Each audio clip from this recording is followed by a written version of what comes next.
नमस्कार मित्रांनो, आपण आता मंदिराच्या पायथ्याशी पोचलो आहोत. श्री चंडिका देवी मंदिर, जुचंद्र नायगाव या ठिकाणी. मंदिराचा परिसर अगदी शांततामय आणि आसपास ही पसरलेली हिरवळ.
तर मित्रांनो, आपण आता माता चंडिका देवी देवळात आपण पोहोचलो आहे. तर आपल्यासोबत आज आहे त्या देवळाचे पुजारी. ते थोडक्यात आपल्याला या देवळाबद्दल, आपल्या मातेबद्दल थोडीफार माहिती आपल्याला सांगणार आहेत.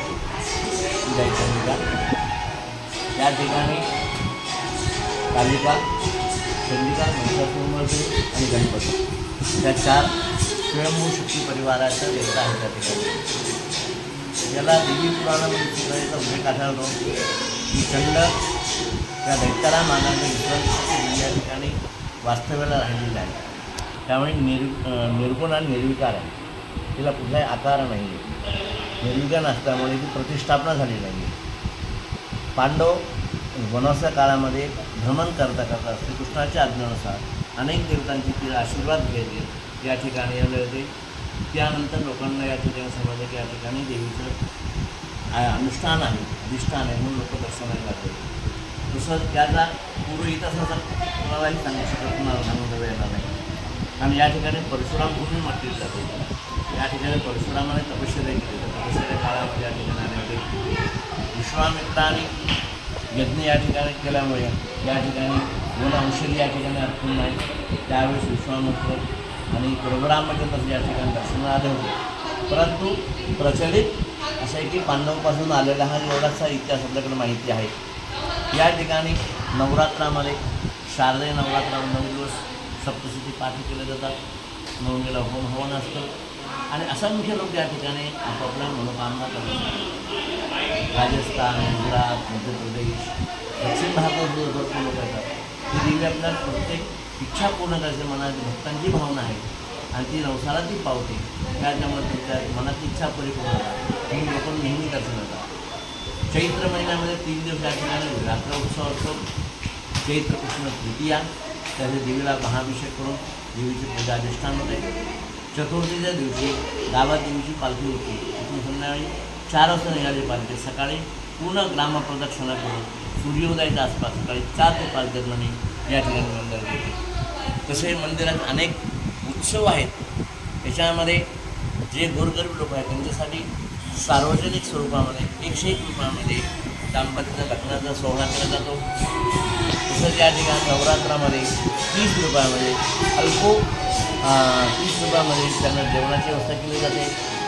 आणि त्याचबरोबर या ठिकाणी ग्रंथराज ज्ञानेश्वरीचं पारायण 7 सप्ताह सुरू असे वार्षिक अनेक उत्सव या ठिकाणी होतात. लोक लांबून येतात, आपल्या इच्छा आकांक्षा परिपूर्ण होतात.